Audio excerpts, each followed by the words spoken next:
مفتی صاحب یہ بتائیے، ہمارے ہاں کراچی میں، آپ بھی کراچی میں اس وقت موجود ہیں، کہ نوجوان پوری رات کرکٹ کھیلتے رہتے ہیں اور صبح روزہ رکھ کر زور تک سوتے رہتے ہیں اور ظہر سے پھر عصر تک سوشل میڈیا پہ لگے رہتے ہیں. تو نوجوان کس طرح جو مبارک لمحات ہیں اس کو قیمتی بنائیں، خصوصاً طاق راتوں میں؟ بسم اللہ الرحمن الرحیم. سب سے پہلے تو استاد العلماء حضرت مولانا محمد طیب صاحب دامت برکاتہم العالیہ نے بہت اچھی گفتگو فرمائی. شاید ان کے بعد میری گفتگو کا ہونا مناسب نہیں تھا،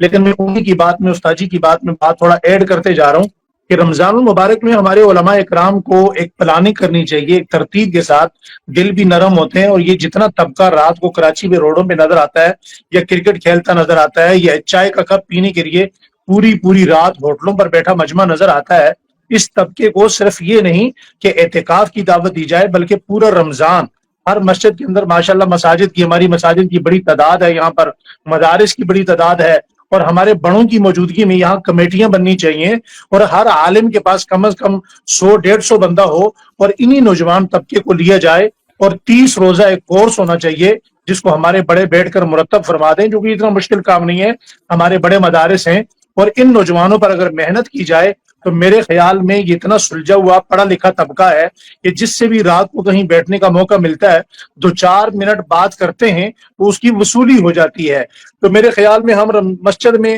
ہماری جو پورے سال کی روٹین میٹر ہوتا ہے ہمارا، کہ مسجد میں اسی طرح نمازوں کی ترتیب ہے، اذان کی ترتیب ہے، خطبہ درس کی ترتیب ہے، رمضان میں ان ترتیبات کو یکسر تبدیل کر دینا چاہیے. رمضان میں جس سے کہتے ہیں نا جی ریسکیو 1122 کی اپنا رفتار سے ہمیں لوگوں کو مسجد میں لانا چاہیے، ان کے کورسز کا اہتمام ہو، بجائے اس کے کہ میرا نوجوان طبقہ رمضان المبارک میں اپنی رات کا وقت چائے کے ڈھابے پہ گزارے یا ہوٹل پہ گزارے یا کرکٹ کھیل کے گزارے. اس کا وقت علماء اکرام کے پاس ہونا چاہیے، ہمارے خطباء کے پاس ہونا چاہیے، مساجد مدارس میں گزرنا چاہیے. اگر 20 دن ہمارے یہ نوجوان طبقہ میرے خیال میں اگر مسجد میں گزارے گا، علماء کے پاس گزارے گا، آدھی رات یہ جاگ کے گزاریں گے، آدھی رات یہ اپنا سو کے گزاریں گے، سحری ان کی مسجد میں ہوگی، تو میرے خیال میں یہ ہو نہیں سکتا کہ یہ نوجوان طبقہ آنے والا جو آخری عشرہ ہوتا ہے اس میں اعتکاف نہ بیٹھے. تو اس کی سب سے بہترین صورت یہ ہے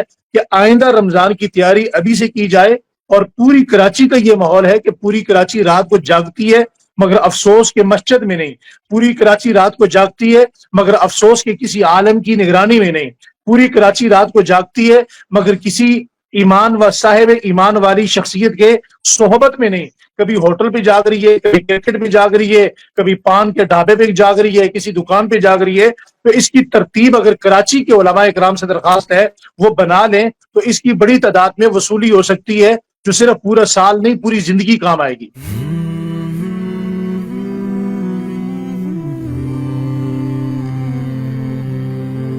رمضان المبارک کی پر نور ساعتوں میں دیکھیے درسقرآن.com کے YouTube اور فیس بک پر ہلال رمضان. سوشل میڈیا پر سب سے قدیم اور سب سے ریلائبل برانڈ www.درسقرآن.com.